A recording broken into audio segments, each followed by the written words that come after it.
Globespan is a Guyanese dialogue moving towards the realization of one nation in one Guyana. It's a platform that offers an all-inclusive discussion with the pros, the cons, the ones that is taken aside, and the ones that stand in the middle. Globespan believes agreeing and disagreeing are part of the nation's building.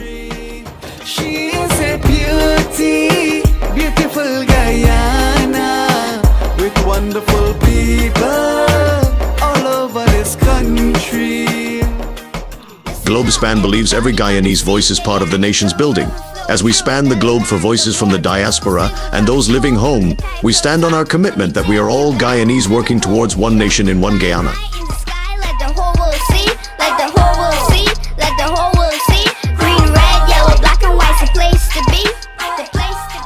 As the world turns on its axis bringing changes, we as Guyanese must adapt to those changes for a better Guyana for all. Globespan stands on its axis with its belief that one nation, one Guyana, one destiny must include voices from all corners of Guyana.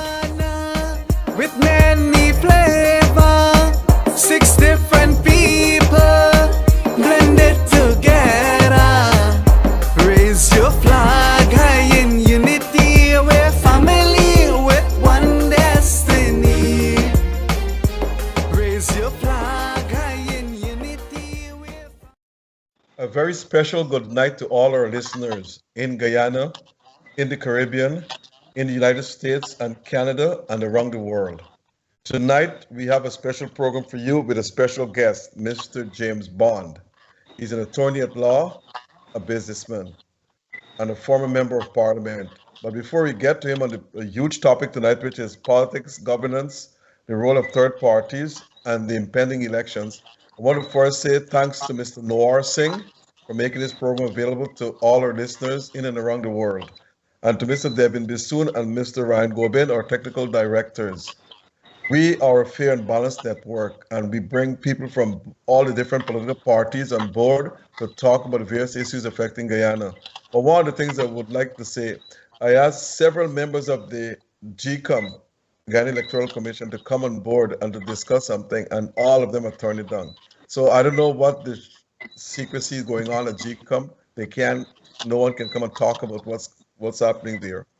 But apart from that, I also want to mention that we can be heard on the Globespan on Facebook, YouTube, and all the other social networks. So please tune in to us, and you'll have a very, very good program tonight. As I said, our special guest is Mr. James Bond. Mr. Bond, good night. Good night, Dr. Rose, and thanks for the invitation. Okay, I'm not sure you've been on this program before, but if you do, it had to be a long time back. So could you give us a little background of yourself, please? Very simply, like you said, I've been an attorney for over 2 decades. I've been an attorney at law. I've served in the National Assembly from 2012 to 2015. I've served as a member of parliament for a partnership for unity slash I think that, yes, that's when Comrade David Granger was opposition leader and leader of the PNCR.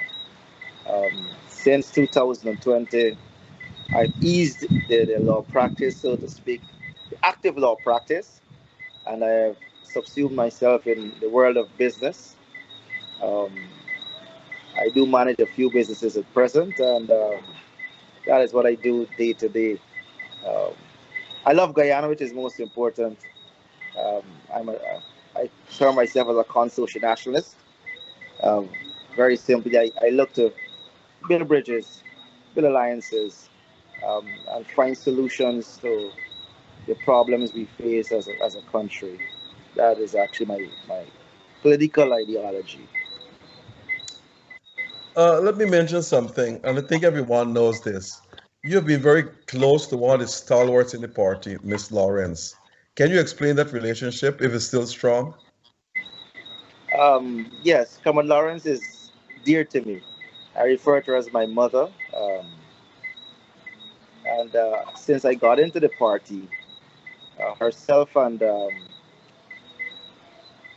Ali they were always in my corner, so to speak. Comrade Lawrence more so took an active interest in my political career. She's the one who actually gave me responsibilities, who nurtured me, mentored me. Um, after Mr. Winston Street Paul Murray, the guy who actually brought me into the PNC, had passed away. I managed her campaign for chairman, which was successful. We've always been close, and we're closer now. We're closer now. We're still in contact, in communication. Every day, either she drops me a message or I drop her a message every single day. It's like I said, it's a mother-son relationship that has continued over the years. Thanks. Can you tell us something about your time in Parliament? How was it as a member of Parliament for what, 3 years, 2012 to 2015, I think? Yes. My time in Parliament, I learned quite a lot. Um, First and foremost, the Parliament I was involved in was the 10th Parliament. The relationship between government and opposition, it was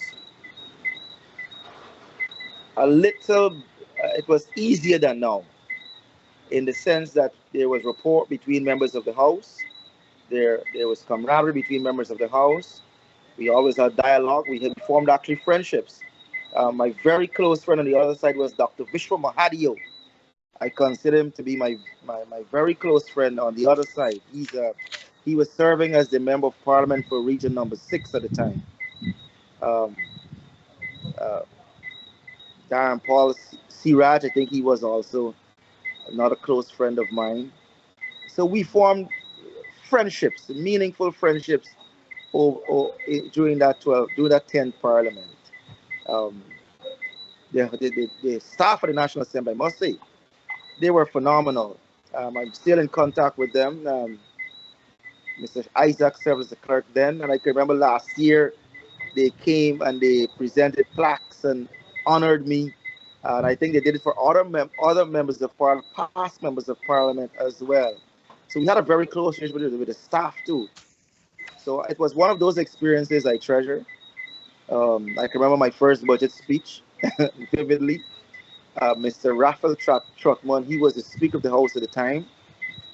And he was, I think his words were, "Star is born," or something to that effect.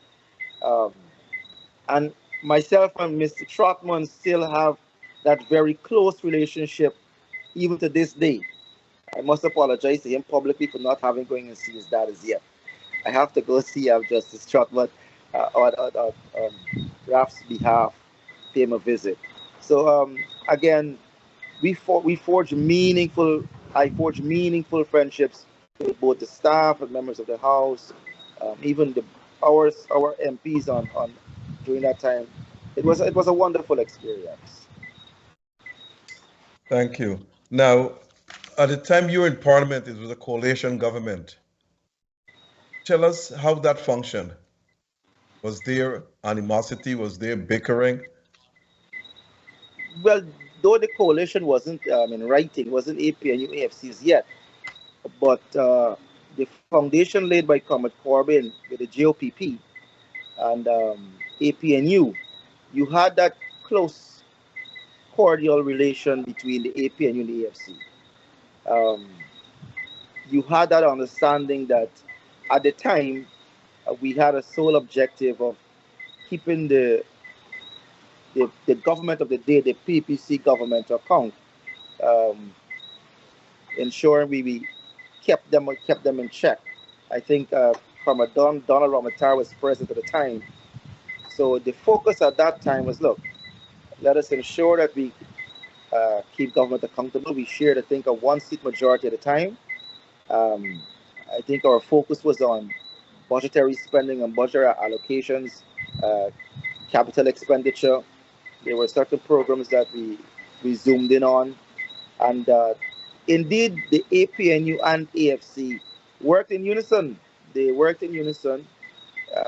I believe at that time there was a special committee with the leaders of both parties to attack together jointly whatever issues may arise in Parliament.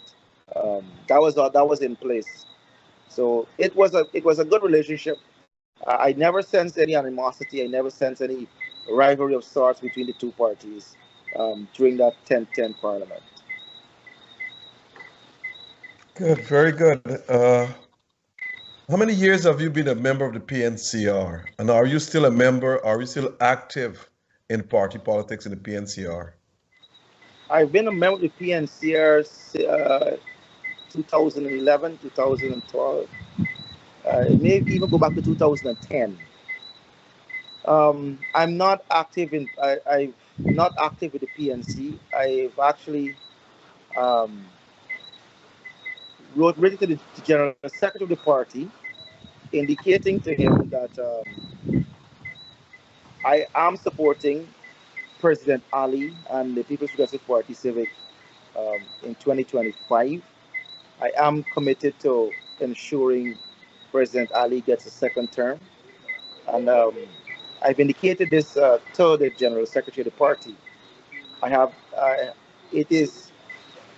You may say that it may look as if I've not left the PNC, but I could say even though I have not said I resigned from the PNC, I did inform him that I will be working with the People's Progressive Party Civic um, from henceforth. So I Uh, actually currently I'm actually still actively working politically on behalf of the PNC, on behalf of the PVC. That work has started a few weeks ago. Um, I've started the groundwork of actually engaging with young people, engaging with comrades uh, from all across Guyana on behalf of the People's Progressive Party Civic, um, and it's been exciting. Even in its genesis, it's been exciting. Now, you've been a member of the PNCR for years. You said 2010. That's like 15 years now. You've been a member of parliament. What are your comrades in the PNCR saying that you now have gone to support President Ali? And nothing wrong supporting President Ali. I think he's a good president. He's very flamboyant and everything else. But what are your comrades saying about that move you have made to join with the PP now to get President Ali re-elected to governance? It's been mixed. It's been mixed results. There are some comrades who support the decision. There are some comrades who've said to me quite clearly, James, this is your decision to make. You've made it, and I'm proud. I'm happy for you. There are some comrades who said, James, I do not agree with you, but this is your decision to make. And there are some comrades who said, how could you do this to us? Um, how could you go and join the People's Progressive Party Civic? So that is the mixed reactions that the decision has caused. And that is fair. You know, I think that is fair.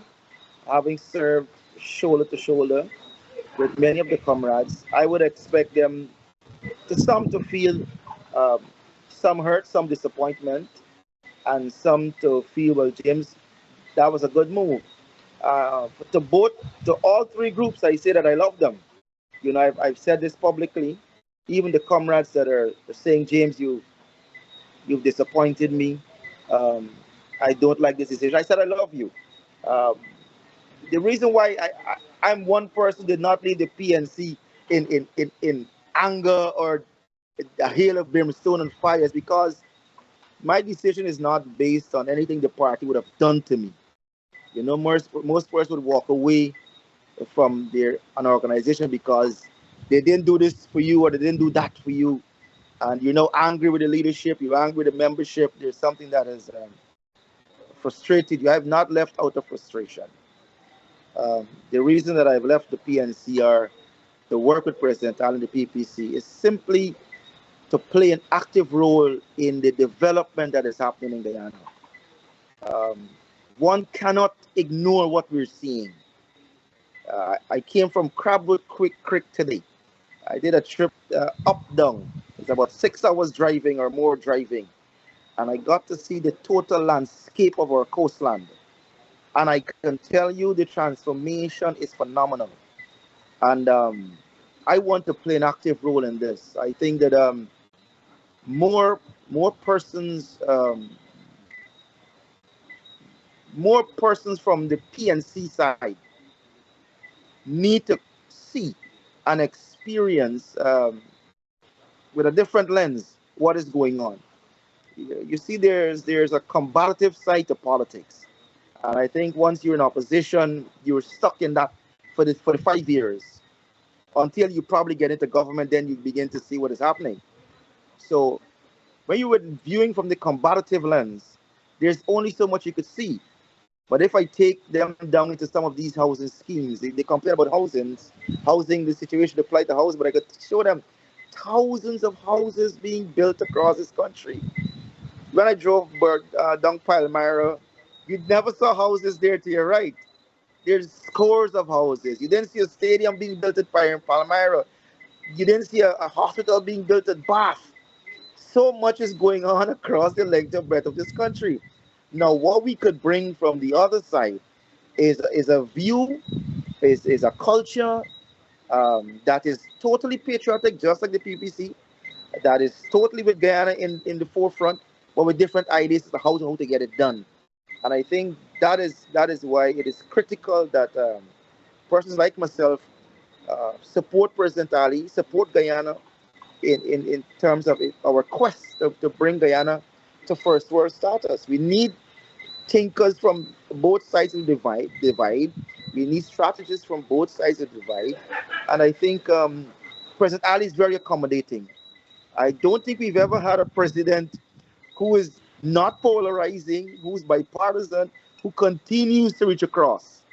I think he's reaching across to me very simply since he got into office. He's always been texting, calling, sending invitations. So we didn't see that before in a lot of presidents, but he brings that kind of um, servant leadership, transformational leadership, visionary leadership to the presidency, and I support him for that. So you're telling us President Ali is a transformative leader. Now, my question to you is this, though, and he is indeed. There's no question about that. My question to you is this: are you supporting President Ali, or are you supporting the entire party and will be a member of the party after the elections, or you return to the PNCR? No, I'm not returning to the PNCR. I could answer for the last. I'm not returning to the PNCR. I am supporting President Ali and the People's Progressive Party Civic. Um, I'm. I said this public. I've said this to certain persons close to me. I have never been more comfortable with the decision I made in my life. Even when I got married, I had jitterbugs and I was nervous. The decision to support the People's Progressive Party Civic, I, I made that decision. I felt so comfortable. Um, I did not feel in any way, shape, or form any regret, any remorse, any second thoughts. There's absolutely no second thought as to the decision I would have made. So there's no, oh, I'm just now here for to support President Ali and his election. After then, I'm going back to the PNC. It's not that case. I'm here for the long haul. I would have indicated this um, to my family. Um, I've indicated this to my close friends that I'm in it for the long haul. So That's your choice, and that's very good.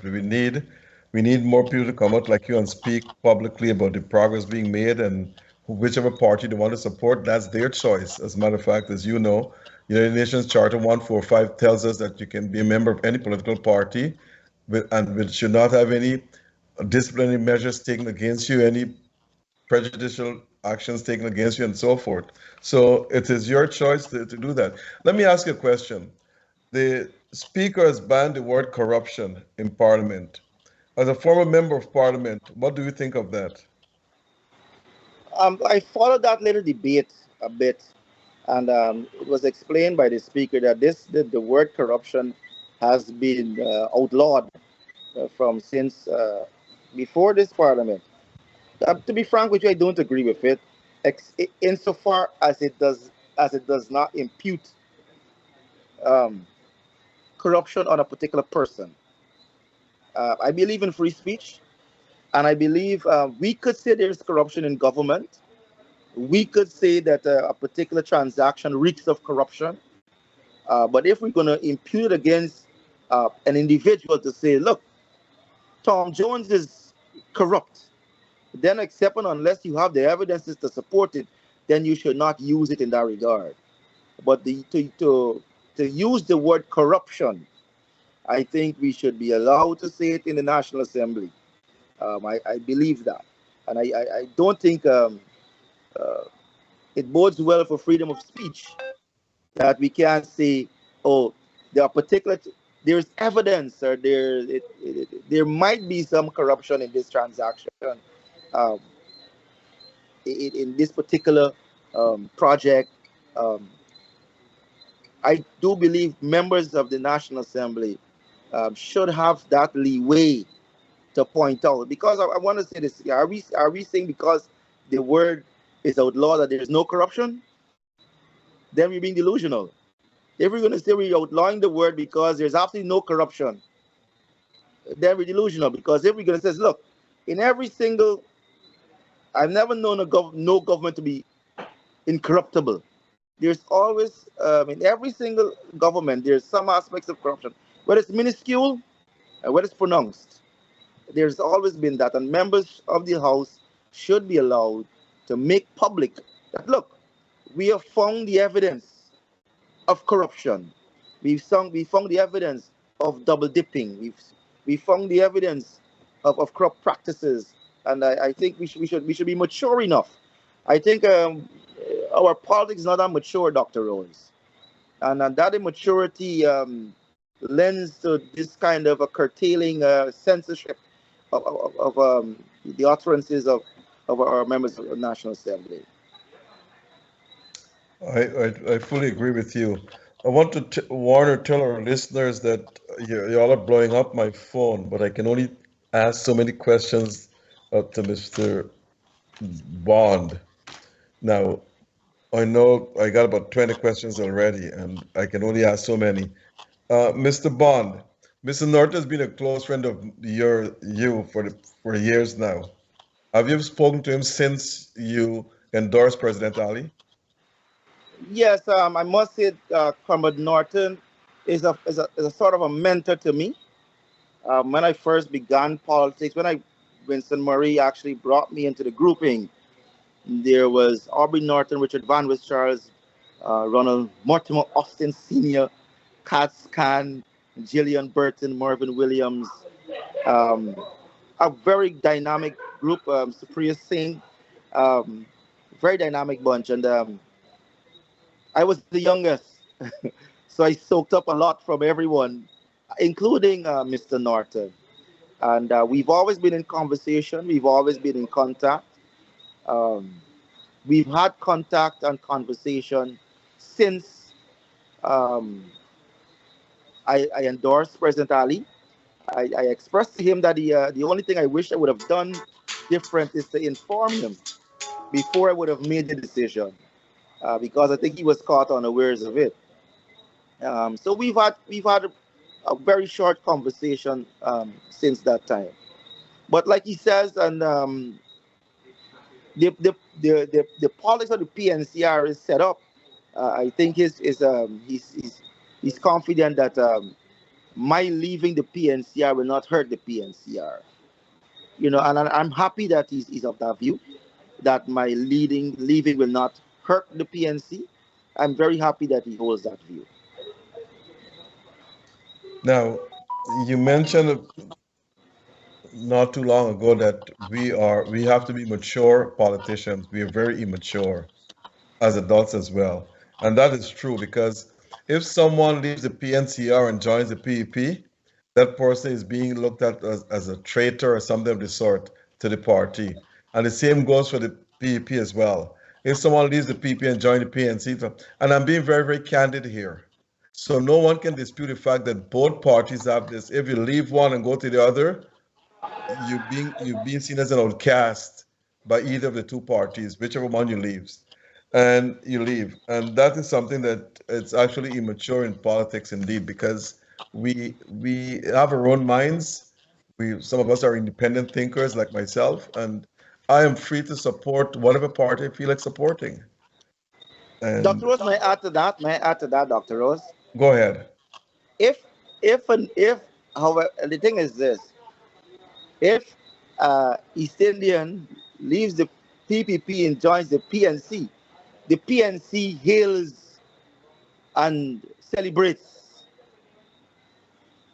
the an East Indian, and the membership of the East Indians, the membershship of the PNCRs would celebrate the fact that someone from the PPC of East Indian descent joins their party, and vice versa, you know.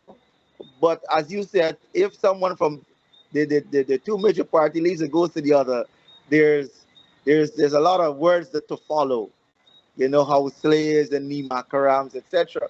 So I always say you got to give us as much as you could take.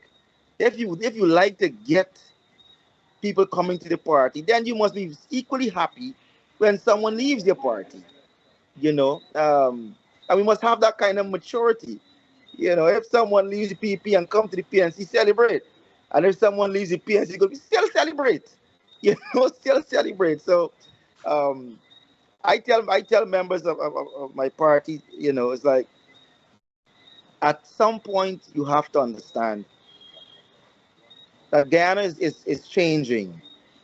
Whether you want to admit it or not, Guyana is changing. The demographics are changing. Um, the economic landscape is changing. And I'm telling you, you will see more persons gravitating towards the PPC because of the policies, one, because of the movement, two. The PP Civic is a party on the move. They're actually encouraging a non-traditional base to be a part of their substructure. And I think the other parties could learn from that. You know, the PP Civic is actually actively recruiting non-traditional voters to its base, non-traditional voters to its sub base, and I think this election will show that the trend that has been occurring for a number of years, because there has been migration in the past. There has been. We can't deny it. I'm not the first. I won't be the last. And the reason why, because of the movement, the reason because is that the party is now more opening, more welcoming, and that is something the other political parties could learn from. I have always said at the top of the program, almost every Monday night, that we are a fair and balanced network. When we invite members of the public, either parties, any party to come on board at any time to discuss any issue they want to discuss, the PBP, the PNC, the AFC, any one of the parties, we're willing and ready to have you on Globespan to discuss any issue of your choice, if you so want to. Now, having said that, some in the PNCR are saying that we are a PEP network, and vice versa. Some in the PEP are saying we are PNCR network. And this is why there's some reluctance for them to come on board. There's some coming, but the top echelon of the party not coming. All mind you that Mr. Norton came here on more than one occasions. President Jack Drake came, President Ali came. But they still have the belief that we are supporting one party or another. As long as I'm on this program, it's neutral, fair, and balanced. And this is why I asked members of the PEP to come on board to talk about the budget. I had two members from the PNCR last week, and I tried my very best, and there's been no response from the PEP whatsoever to come on board. So that's their doing. Is not the network doing at all. So that's it. Now, Mr. Bond, uh, do you think that the PNCR today is doing a good job in holding the government accountable on spending and other issues, including education and including health care and so forth. Do you think the opposition, PNCR, and its members are doing a good job in that? Let me answer the question this way. I don't want to single out, and this is not because of any sentiments or feelings for the PNCR, but this is just to be as fair as possible. The People's Progressive Party Civic, as the government of the day, they do not have a worthy opposition. Whether it's a political opposition, whether it's in civil society, um, there are no worthy opponents. There are no equal opponents. Um, you find the quality of the criticisms poor. The depth of the research shallow. It's not the fault of the PPPC, because if I come into a ring prepared to go 10 rounds, but my opponent could only last 1 minute, that can't be my fault. So civil society, the joint opposition, in my estimation, they're not holding government to account as a responsible opposition or civil society should be. It is not just the job of the PNC to do it. Yes, they're the majority in the House, but I think the entire Guyanese society has a responsibility to the direction and good governance of the country to be a bit more earnest in terms of research, in terms of questioning, in terms of demanding accountability and transparency of the government that they voted for. And we're not getting that. The PP Civic has had to keep itself in check. The PP Civic has had to deliver. There's no pressure to deliver on its manifesto. It's been delivering on its own manifesto without any pressure from the opposition or civil society. Its program and plans and policies that it set out to do at 2020, it is fulfilling those objectives without pressure. As a matter of fact, I may say this here, the PP Civic is doing the opposition's job in the opposition constituencies, where you should have been finding the opposition holding government account to bringing resources and bringing development and bringing jobs to their strongholds. The PP Civic has preempted that and has been doing it in their areas. So, in my estimation, um, we need an opposition, joint opposition, civil society, again, who's more earnest, well researched, um, diligent, and not criticizing for the sake of criticism. I think what we find is objection for the sake of objecting and criticisms for the sake of criticizing. And we need to move away from that as a country. It's not just the opposition's problem. In civil society too, I see a lot of criticisms coming the way of the People's Progressive Party Civic, and you wonder, where is this coming from? Is this well researched?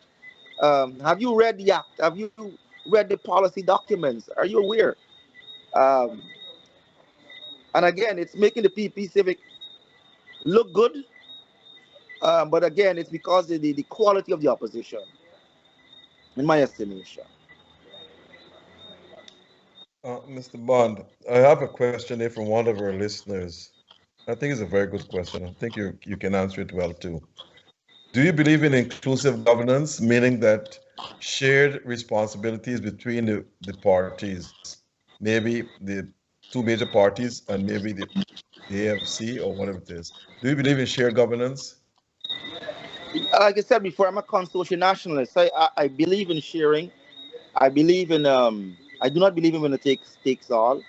I believe there should be some form of mechanism via the constitution, not yet in place, but I believe in some form of having all all parties not only share in terms of the roles and responsibilities outside of in terms of the parliament, but in government itself, the executive. We have a form of shared governance in terms of the National Assembly, but I believe this should go to the executive. I believe I would support that view.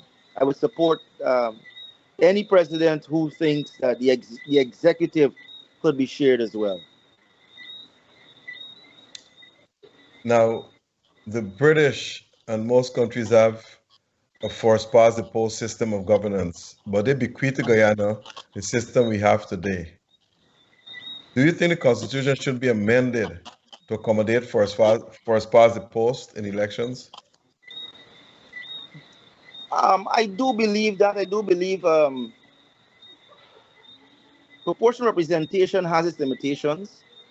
I think Guyana is unique um, in its laws. I know we're unique in our land law, we're unique in our politics, we're unique in our constitution.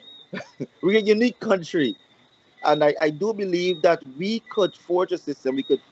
I think it was recommended by the Constitutional Reform Commission a few years ago that we find an accommodating solution um, in which not only a hybrid system but first past the post in certain areas. Um, I know if my memory serves me correctly, we've had a system before. I think it was in the 60s, before we gained independence, in which that was similar to what the British had. And I think not going back to what Britain does, because I believe in shedding all ties with Britain in terms of how we look at ourselves, in terms of how we rule ourselves and govern ourselves. I think Guyana and Guyanese could come up with a system in which we elect, not only elect our representatives, but in which we also keep our elective representatives accountable to the people. I think that is the end result. That is the goal, to ensure that at all times we elect the people, elect the representatives, and that the representatives that are elected are at all times accountable to them, as opposed to having someone who's heading the list um, being the sole arbiter of who they are, who serves and who does not serve. I think in all things we could return to a system where the powers return to the people in terms of electing our representatives and holding them accountable. Okay, good. In 2018, was it 2018 December, Ghana for the first time had what is called a no confidence vote. You know about that? Yeah, 21st it was the 21st or the Pardon me? 20th. I think it was the I think it 20th was or in the 21st. December 2018, if I'm not mistaken. Yes. I think Now, it was the 20th. Yeah. right. Now, do you think someone elected to represent his or her party should vote against his or her own party in parliament? Um, It happened in a few I countries, I can tell you that, but do you think so? I don't think so. I don't think so. The Constitution says differently. The law says differently now. But I believe, again, if you're elected by a constituency to represent a constituency, in the system that we have, and there's to be a vote on block, I think at all times the vote uh, should be accorded in block, because your party, your constituents have put you there, and at all times, unless and until they would have indicated to you, let us go elsewhere. I believe that first, this is my personal, but this is not the law. The law is you could vote however you see fit. Um, but I believe personally that if you're on a particular list, if you're on a particular slate, if you're a particular member of parliament in a particular party, then your vote should be with that party. I don't believe in the issue of no confidence against the government. That is a matter of conscience. You may have conscience votes and other matters. But if it comes down to whether or not your government remains in power, your government that you were elected to serve, then I think your vote should be for your government. Personally, that is my view. Now, it brought up another question to me. Former President David Granger is head of the party slate in Parliament today. But Yes, he's no longer in Parliament. He's no longer the leader of the opposition, and he's no yes. longer even servicing for people to see any or making any statements whatsoever. In other words, he just disappeared from the scene. But he still holds that list. Do you think that this should be transferred to Mr. Norton? I agree 100%. If not Mr. Norton, I believe someone who is, how do I put it? Someone who's active in politics. I believe someone who's active in politics should be the head of the list. It could be Mr. Norton. Um, and it's a strange thing that Comrade Granger still uh, holds on to that position as head of the list, even though, as you said, he's uh, he's um, he's not serving in active politics. We haven't seen him in quite some time. Well, I haven't seen him in quite some time. I hope he's well, wherever he is. I do hope he's well. But I do believe that Mr. Norton should have, as the leader of the opposition right now, and the most active uh, politician with the most titles, because he's not only the opposition leader, he's also the chairman of APNU, and he's also the leader of the People's National Congress Reform. And I think he should have a say as to who serves in the National Assembly, because that's what it comes down to. Who serves in the National Assembly, who's part of his team. Now, I don't believe it would be fair to have someone else picking his team for him. I think he should be, if he's the captain of the vessel, I think he should be able to pick his crew members. I want to come back to parties' immaturity, and this is a topic that everyone should grasp. And I'm going to say this without fear or favor, that people should understand what candidate politics is all about, and we're on that topic right now. Miss Amanda Walter Desir, I think you know her well. I think maybe you all are friends too, and Mr. Roysdale Ford ran as leader of the PNCR against Mr. Norton. And they withdrew in the final stages. And this is internal party politics, and the party will see it's not true, but it is true. To some extent, they were ostracized. And the same goes for the PEP as well, or any other party. Why is this still happening in Guyana? If you believe in democracy, then you should believe in democracy full-fledged. Let the party have several candidates compete, and whoever wins it, wins it. I mean, it happened in the States where a couple of candidates ran against Trump and they lost, and he just ostracized them too. But forget about the States. I don't want to make no comparison with the States. As far as I'm concerned, I live in the United States, but the United States has become Sodom and Gomorrah to me. There's no morality exists there anymore when it comes to politics in the United States. And I'm saying it clear to everyone. Those who are listening in the States, whatever it is, you can take me to the State Department. I can defend my action. There's no morality exists in politics in the States anymore, just based on what Trump is doing and other leaders as well. But the point remains, why in Guyana this is still happening? If you're the party leader, Mr. Bond, and I should run against you for the same party, and I lost, you trying to ostracize me, trying to keep me out from the mainstream politics within the party. Why is that still happening in Guyana? Very simply, very simply. Not everyone could work with the best and the brightest. You see, Miss Walton Desir and I went to the same school. We did the same. At the time, we were both attended President's College for 2 years. And one thing I learned when I went to President's College is that there are brighter persons than you. And I loved it. I enjoyed it.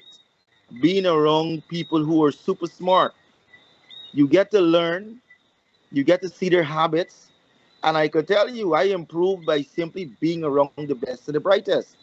Now, in politics, some of our leaders don't want to be around the best and the brightest. They see the best and the brightest as a threat.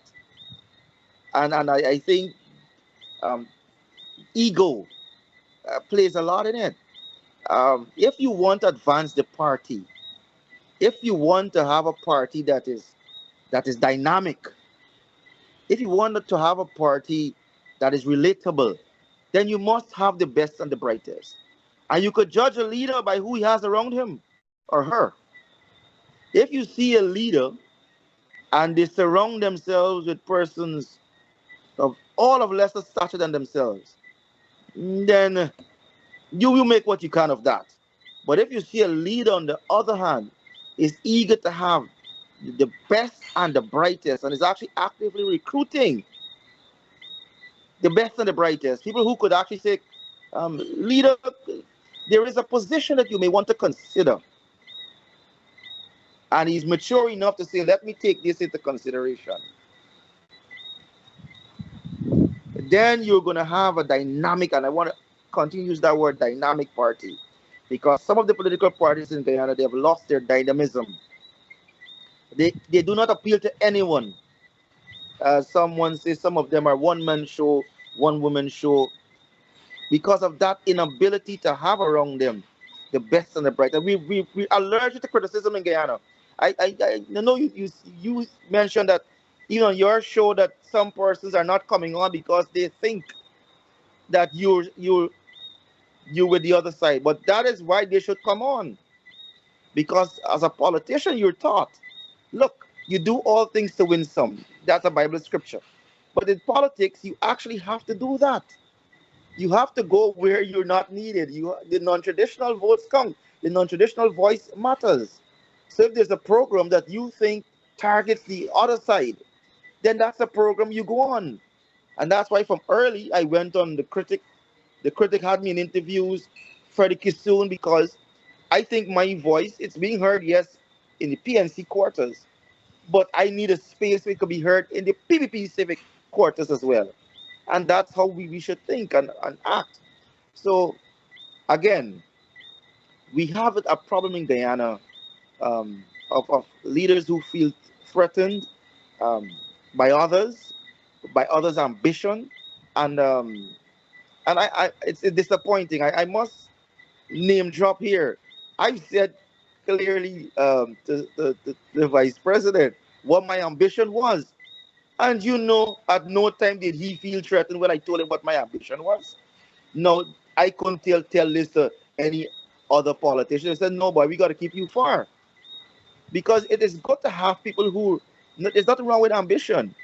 There's nothing wrong with someone who says, look, I want to be at a particular place. I see myself here. I'm willing to work to get there. That is not to someone to say, oh boy, you too ambitious, you want to be leader, you want to be this, you want. No, that is someone you could look and says, all right, good. Let me harness this.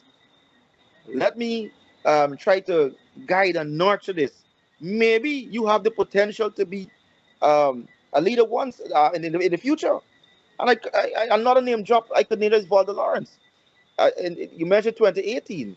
In 2016, I think it was, we had a Congress, and one of the motions she brought to the PNCR was a succession and mentorship program. Succession and mentorship for young people.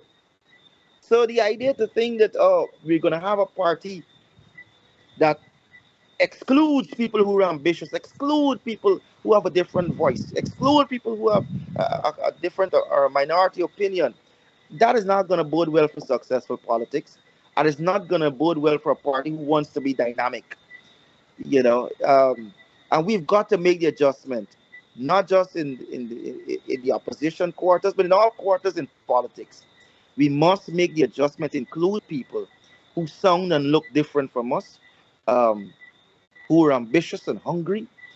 We must continue to make room for those persons because the energy they normally come with, you mentioned Mr. Zier and Mr. Ford, the energy they could come with is an energy you could use to build your party. And I think some members, um, and I could say this very publicly, there are some members who are feeling sidelined. You are correct. There's some members who are feeling ostracized. There's some members who are feeling that they're not being used adequately. There's some members who feel that they're outside of the decision making processes of the party, and the party has to pivot. But it's not my place to tell them what to do. All I could say is, if you do not pivot, you will not have a dynamic party. You will continue to hemorrhage. You will continue to lose good folk. And what you don't use, you lose. According to Dr. Miles Monroe, what you don't use, you lose. For it was George Washington, when seeking a second term, said, I prefer to hear from my critics than Yeah, my friends, yeah, because I will learn more from my critics than my friends who will tell me things that I want to hear. But my critics will exactly, tell me things that are, I do not want to hear, and I will work and strive to make sure that their voices are heard. Washington exactly. said that Yeah, almost 270 years ago. and that's Now, something we actually taught in law, to respect the dissenting judgment.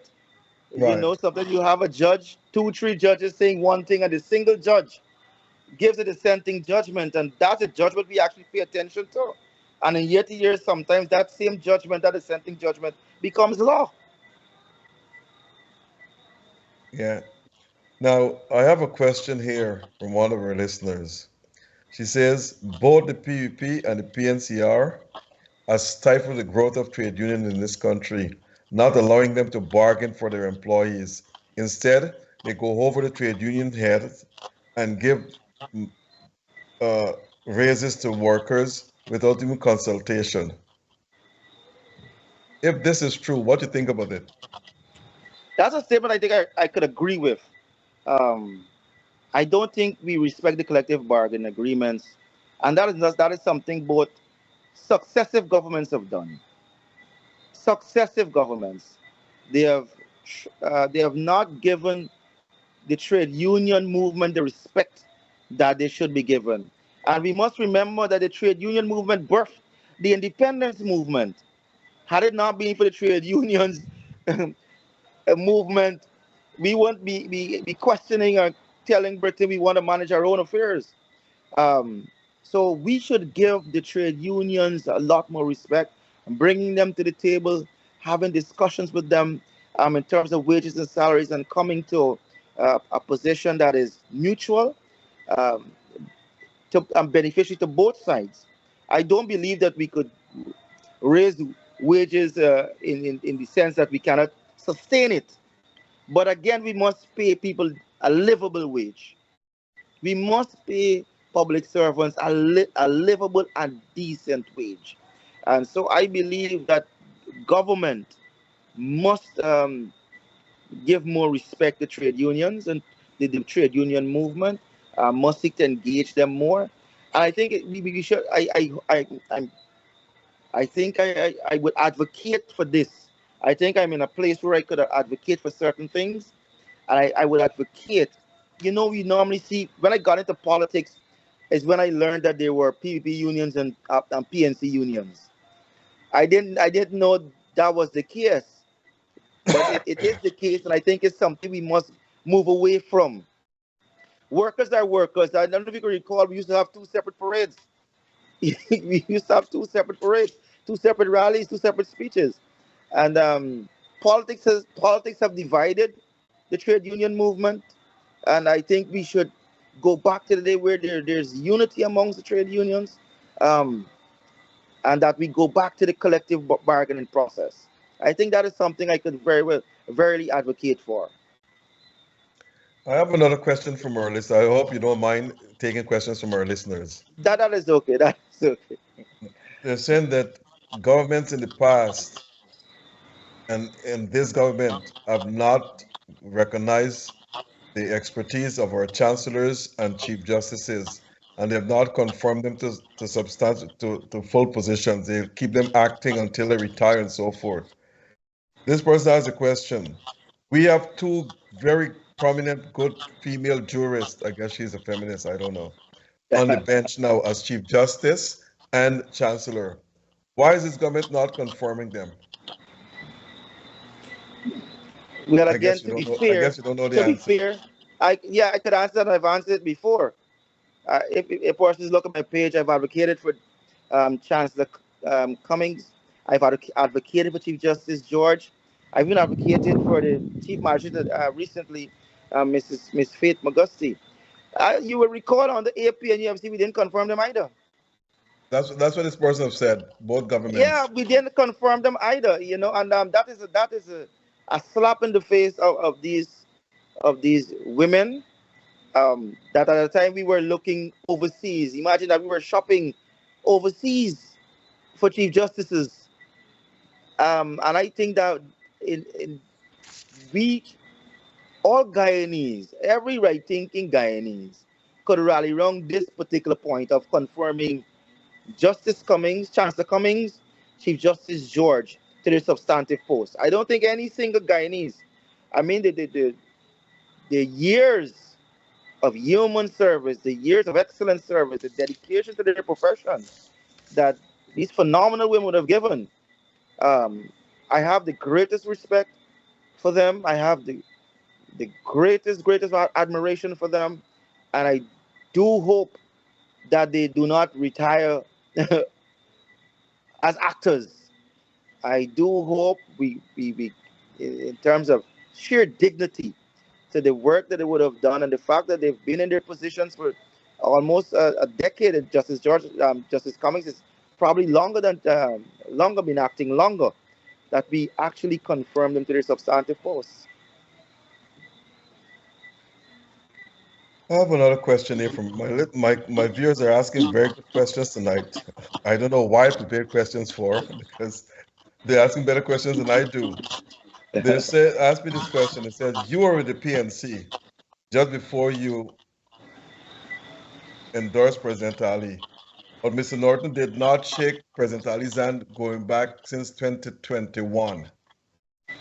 Did you support Norton or did you advise him he should not have done that? That's what this person is asking me.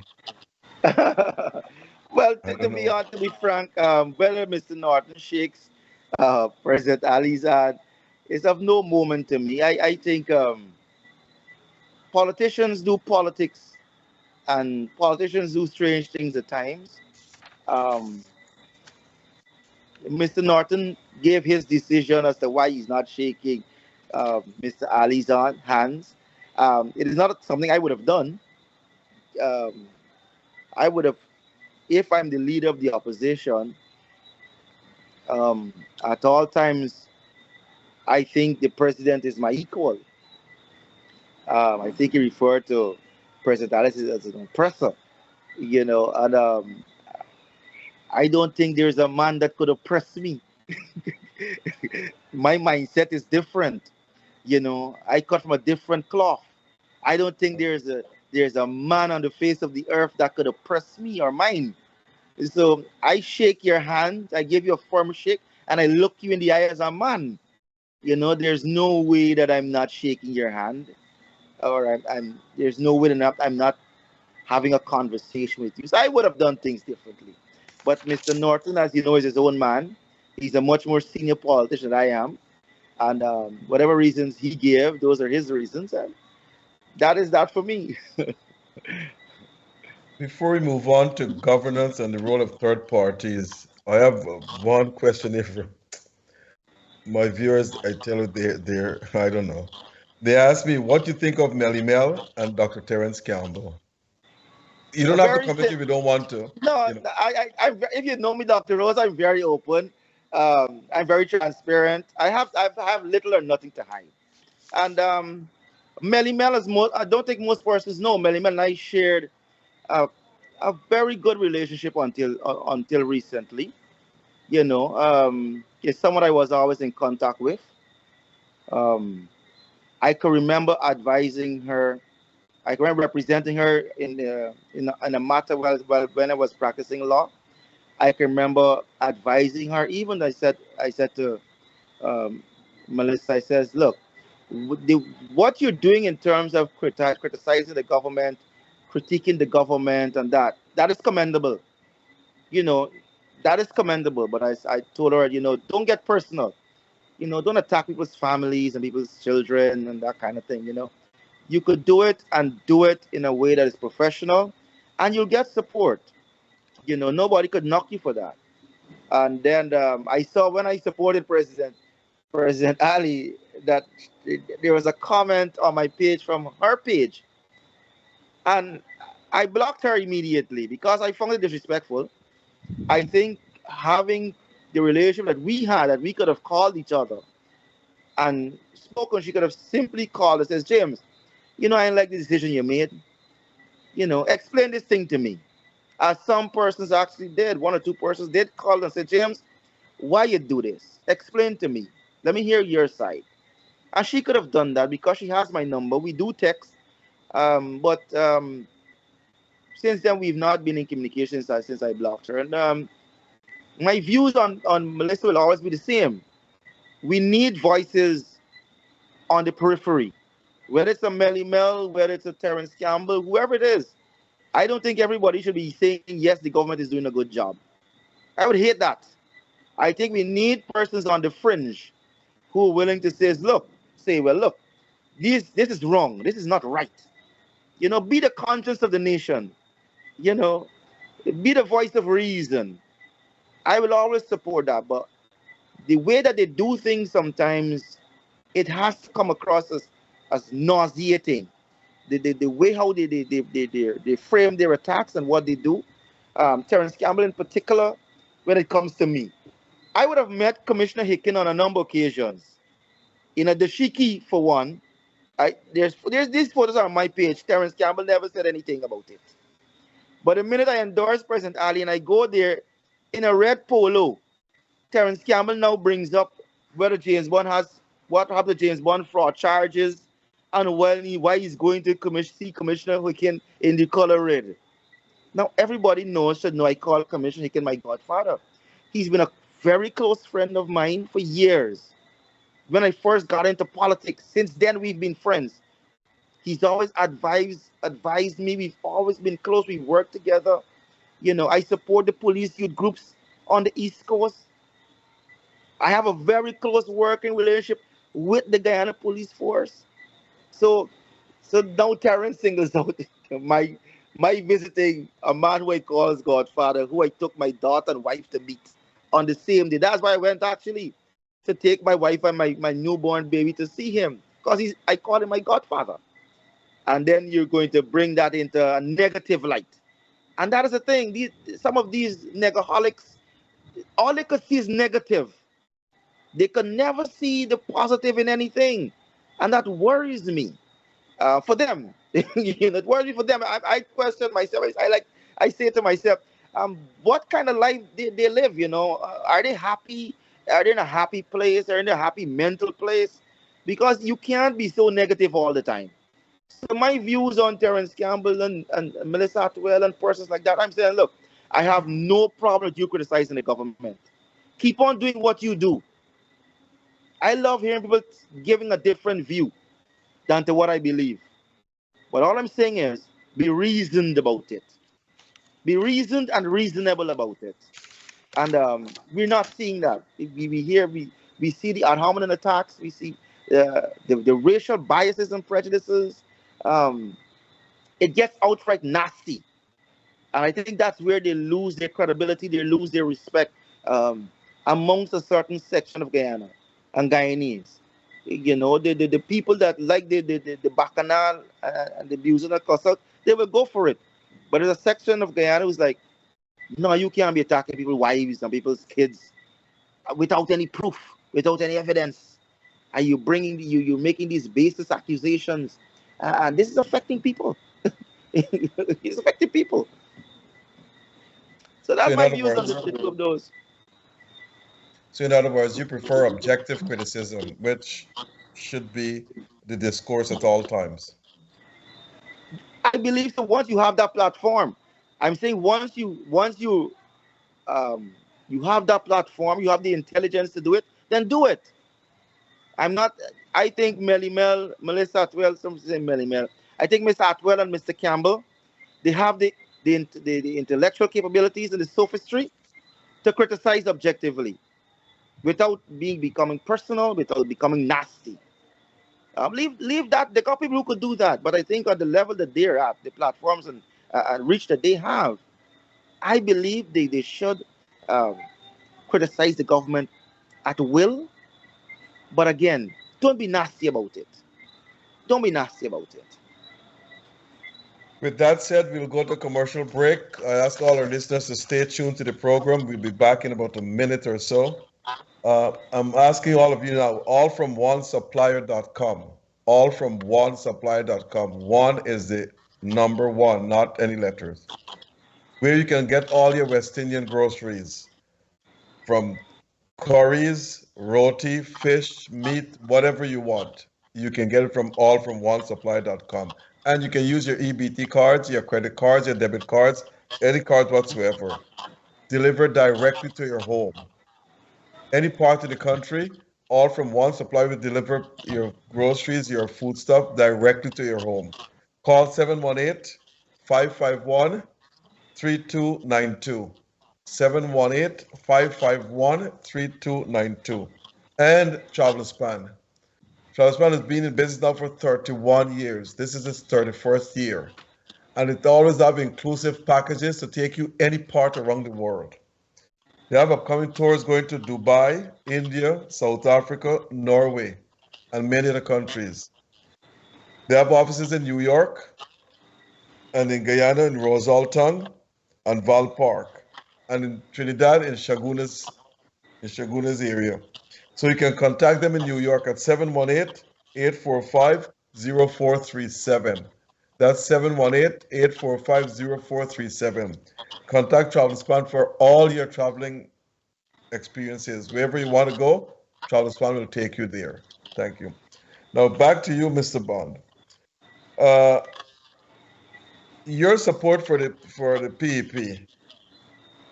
How far will you take that in the upcoming campaign? Will you be campaigning in various communities across the country? Um, yes, I do believe that my campaign, my way of campaigning, will be um, it will be pronounced. I don't want to give out too much right now, but you're going to see it. It's going to be very visible. Um, it's going to be very visible. It's going to be very aggressive. It's going to be very targeted. Um, I think I would have, over the years, grasped an understanding of how to campaign, of how to politic, and I think I have a great team with me, a young, energetic, dynamic team with me, and I think Guyana will see uh, a beautiful brand and blend of campaigning. Of course, it is not going to be outside of the main machine of the PPC. I want to make this very clear. It's not going to be. I think persons probably think, oh, we're going to be, for example, like the civic component or something outside of. I think it's going to be very mainstream, working directly with the main machinery, complementing the main machinery. Because as you know, and I said this here, the PP Civic don't need James Bond. They don't need James Bond to win the election.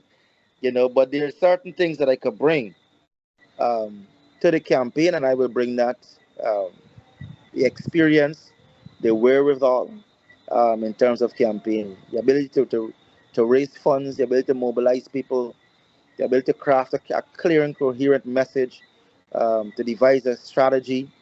Um, I think I have those skill sets, um, and I will be bringing those to bear in the upcoming elections. So what I'm hearing you saying is that you'll not attack the PNCR, but you'll campaign on issues. A very, I want to make this particularly clear. The PP Civic does not need to attack the PNC, and I don't need to attack the PNC to win an election. You could run, and it is so beautiful. It is so beautiful how it is set up right now. The position the incumbent is in, it could run its record. It could simply run on its record. That's how easy I think it is. That you do not have to throw mud at the other side. You could simply say, look, when I got here in 2020, this was it. Now in 2025, look at it. From 2050 to 20, that was it. From 20 to 2025, this is it. Um, it is that simple. That is that simple. What do you think of the cash grants? I've said it and I've said it again. It's been a learning experience for government, and government could do better, and I know it will do better in the upcoming crash grants. This one has been particularly worrisome, bothersome, and almost bordering on a disaster. You know, it hurt me a bit when I saw the video at NIS with the elderly running behind a man to get a number to go stand in line, to register for the cash grant. That hurt me a bit, that no to collect actually. That was in December. That hurt me, and we could do better, and we must do better. But I believe that the cash grants are good. I think Guyanese are looking forward to the cash grants. They're looking forward to that 100,000. They're looking forward to that extra income, and we welcome it. I think that it should be something that is recurring. If it's monthly or annually, that the Wow, monthly proceeds, or the annually? benefits, monthly and Monthly. annually. It could be monthly annually if you say you're giving out, for example, just the 25 to per child every year, 100,000 every year. You could find a figure to give out annual monthly. But I do believe I did looked at an example. I think my friend Loris Natu said, James, is a good idea, but just refine it a bit, where we could actually use in heavily in um, the money from the NRF to invest more of it, and to have those proceeds form part and parcel of the cash grant. Um, is something that we could look at. I think that's what Norway does. Norway has a very large portfolio, investment portfolio, and it's something that we in Guyana could consider of increasing our investment portfolio. Um, these guys, I don't want to call names, but I could call a name BlackRock. These guys, these $1 trillion uh, investment companies who could actually manage a portfolio such as Guyana's, and to have more available to us, not just for the raw monies coming in from the sector, but from the investment side of it. Great. Now, I want to say this clearly without any bias or prejudice to any governments. But from my research and my writings have shown that no government in the world can share anything to the population without major, major, major problems. In the United States, when they give COVID reliefs to the people, some people receive 3, 4 checks, others receive 3, 4 deposits in their bank accounts. Canada was the same thing. France was the same thing. Unless the government devised something properly and set it out, take your time, or hand it to some agency or an independent group of people to distribute these things, then and only then I think it can be done efficiently. But I don't think any government has a mechanism to distribute widespread cash or anything to the population at large. It does not happen nowhere around the world. None. So I'm not saying this government is at fault, but all governments have failed in this area. And you can go and look at the research and go and look at the literature. It will tell you that. Now, having said that, the World Bank has recently moved Ghana from the lower income bracket to the middle out to upper income bracket. Do you think the World Bank, that was a good assessment at this stage? Uh, well, economics is not my forte, I but know. economics is not my forte. But I do believe, just by the mere fact, let me just say, I'm around people every day, and I could say this for a fact: more persons are handling more monies than before.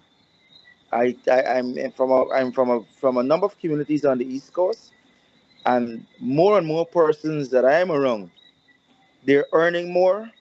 They're able now to acquire assets at a faster rate than before.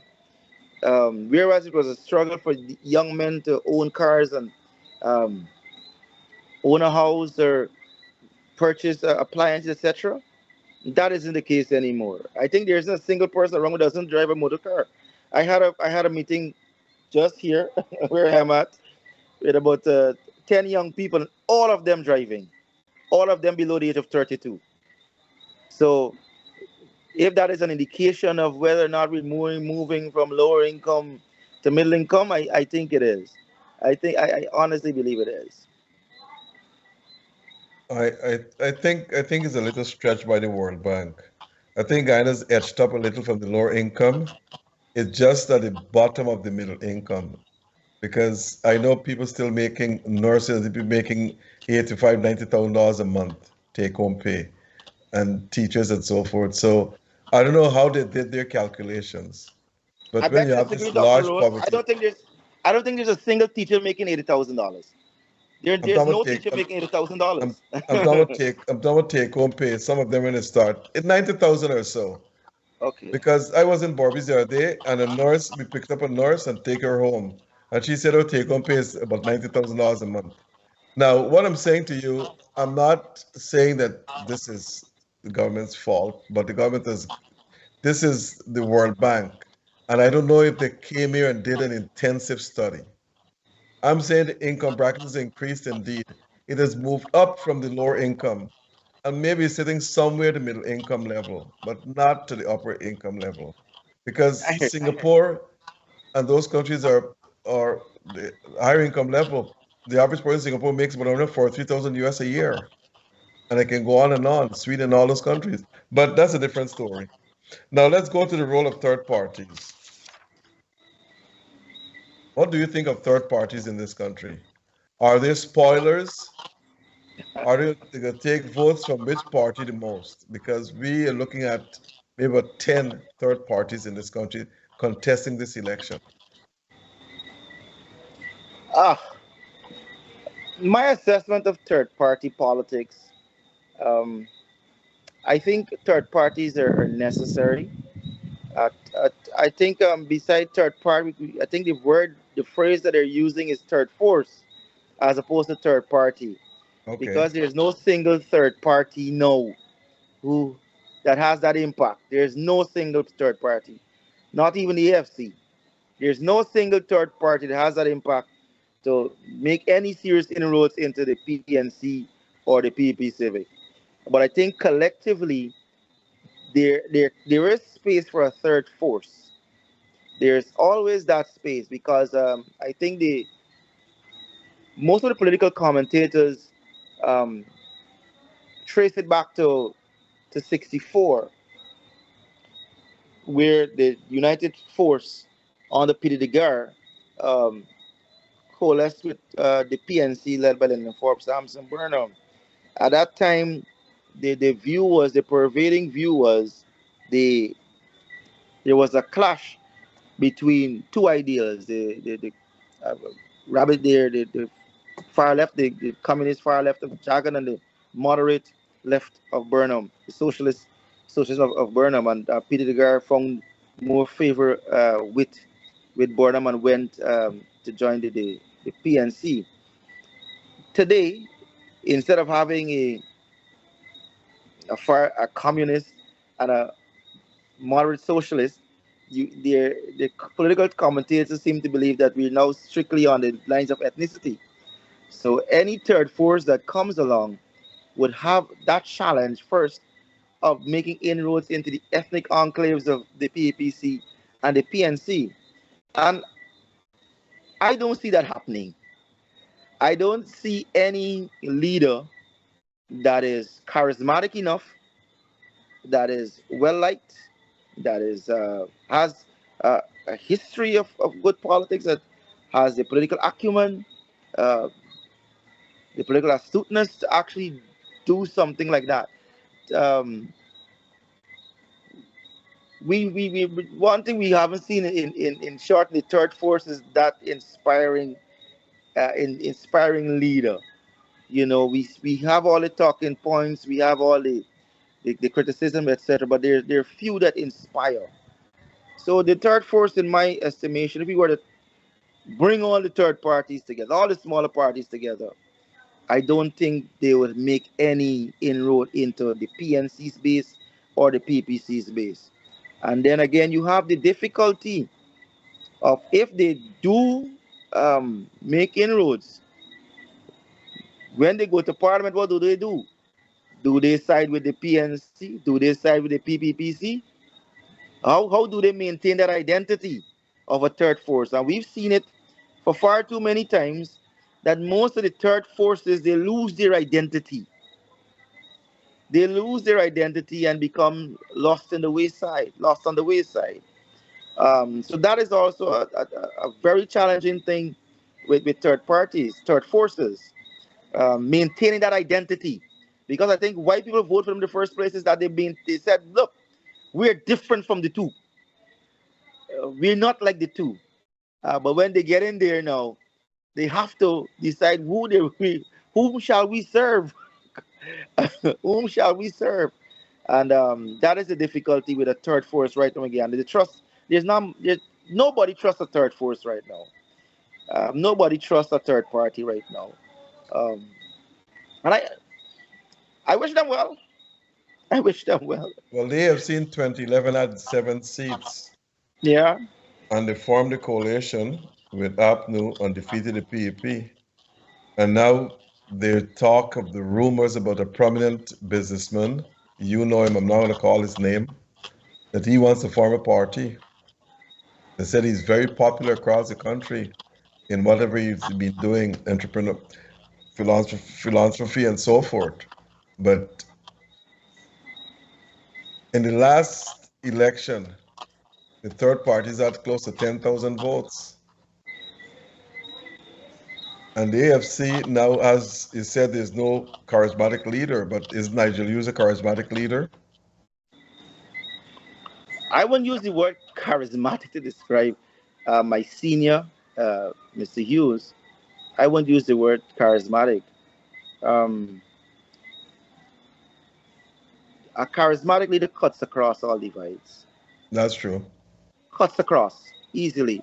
And I think what Nigel's candidacy is done is instead of cut across, it's been polarizing. I mean, there have been, from what I read in the press, there are trust issues with the PNC, and then there's the controversies raised by the People's Progressive Party Civic. So whatever charisma Nigel may have in the legal profession, it is not transferred to politics. It's not transferred to politics. Um, Again, I may be hard on persons because I've been around um, a lot of preachers who are charismatic. I come from that world, so to speak. So I understand charisma, and I don't see. I think the only person uh, comes close to that kind of figure that cuts across right through. I think is politician is President Ali, um, and even to President Ali with his charm, etc. What is attractive most about this is down to earthness, but I wouldn't say that translated to a charismatic leader. I think he's the most down to earth leader that I've seen. You know, this is a leader that goes and sits with you, that wipes the chairs. He's relatable. Um, he's someone that every single Guyanese um, Whenever they encounter him, it's they're all smiles. I can't say that for every other leader, any other leader. Um, Outside of Forbes Barnum, Chady Jagan, I think President Ali has a unique type of leadership style. yeah, And this is why I dubbed him the person, a people's person. He is a people's yeah, person. yes, he is, You hands know, down. he has a very unique style in his leadership, and that is coming out every day as he goes about the place, which I haven't seen in the opposition, Mr. Norton, and he will hate me for saying this, but he has got to adopt a similar style, become a people's person, if you're going to attract votes left, right, and center. Now, having said that, do you think the coalition under Mr. Norton, the PNCR under Mr. Norton will have a strong coalition like what Mr. Granger had? No, I don't think so. I don't think so. And it's no fault of Mr. Norton's. When when Mr. Corbyn, I was not there for the formation of the JOPP, but I was there for the formation of APNU.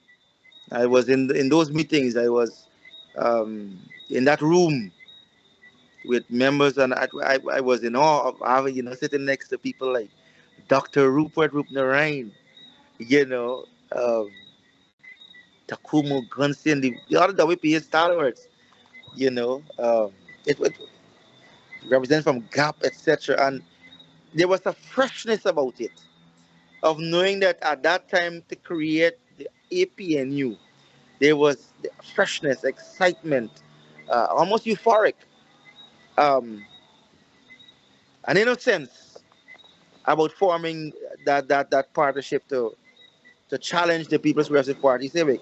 That isn't the case now. That isn't the case now. Um, and again, Mr. Granger inherited tremendous goodwill. Tremendous goodwill. Um, the the sentiments of the nation that time was, look, we need, after these 23 years of the Progressive Party Civic, we needed a change. We needed a change. And we rode that wave. Um, and Mr. Granger enjoyed tremendous support across Guyana based on the population wanting a change from what obtained at the time. Currently, there's no need for change. The general sentiment is we need things to remain and improve. We don't want to rock the boat now. So Mr. Norton isn't coming into a situation where there's an eagerness to replace Dr. Ali. There's an eagerness to keep him there. And so the coalition, in its sense, has a challenge of creating that message as to what is Dr. Ali doing wrong. That's the first thing they have to identify. That they could tell the people. And it can't be, oh, this person is corrupt, that person is corrupt, that person is bad, this person is bad, that person is racist, this person is racist. The average Guyanese care less about that. The average Guyanese care less about that. The average Guyanese actually care about. I could tell, 19-year-old, I was doing some landscaping in my sister's home, and I talk politics to everybody that I come into contact with. And you know what his interest was, and what his support was, where his support was. His support was with the PPP Civic because why? He's getting jobs. He's getting things to do. He's earning. This is a 19-year-old I'm talking about. Young Afro guy. He's supporting the People's Progressive Party Civic. Because he's getting jobs. How do you tell this person now? Um, we're gonna change that. We're gonna remove the parties providing jobs for you. The party that is coming into your communities and making contractors out of all of you. The party that is actually going to your areas and giving you shade houses and starting you off in agriculture, who has an expansive and aggressive housing program, who has a BIT training young people. And just this weekend at my establishment there, we were registering scores of young people on the East Coast for gold scholarships. Um, What do you tell these young people that we want to stop this? I don't think they will listen. So the opposition has a particular challenge in not only um, presenting a better policy, a better agenda than the People's Progressive Party Civic, but again, they have to overcome as to who is better positioned to lead. The clash of personalities. Is it going to be Dr. Ali or is it going to be someone else? And I could guarantee you, where I have been and the people I have spoke to from all across Guyana, the choice is clear. They've said clearly we're content and happy with the leadership that His Excellency President Ali is providing, and we're prepared to give him a second term. Good. We're prepared to give him a second term. I have one question from our listener, and we're coming to the end of the program. We can be short on this one. They said, ask Mr. Bond, now he's supporting President Ali, but where was his voice during the 5 months when APNU tries to steal the election? I don't know if I want to ask you this question. Why not? Why not? Why not? Why not? Like I said, I could answer all questions I could answer. Except if it's a personal disrespectful question, then I wouldn't answer it. But I could tell anyone, I am a lieutenant, I'm a soldier, I follow instructions. Not blindly, like I could explain to anyone. At no time did I rig an election. At no time did I attempt to rig an election. I was deputy campaign manager of Georgetown under Walter Lawrence, and I tell people at no time I could vote for Walter Lawrence and myself. We were in Georgetown district, and at no time did we at any time try to rig an election, collude or conspire anyone to rig an election. We were informed of results like any other Guyanese. And I'd be kind of stupid to jump up and say, oh, that isn't the case, the PP win. No, you won't hear that from me, sir. You won't hear that from me, ma'am. The information we would have received from GCOM, from the center, that APNU AFC won the election. President Granger, to our credit, the person asking the question must realize this, that President Granger must be given credit for the position he took in asking for the recount. People don't understand this here, but President Granger could have said, you know what? This is a matter for the court. You want to challenge the result? Go to court via election petition. Go to court. If GCOM has declared me the winner, I'm going to be sworn in. But no, President Granger says, look, let us go through the recount. Let the courts, let the institutions handle it.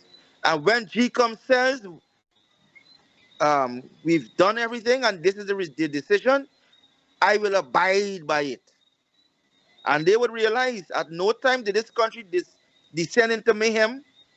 At no time was this country destroyed. So they must commend the leadership of President Granger during this period.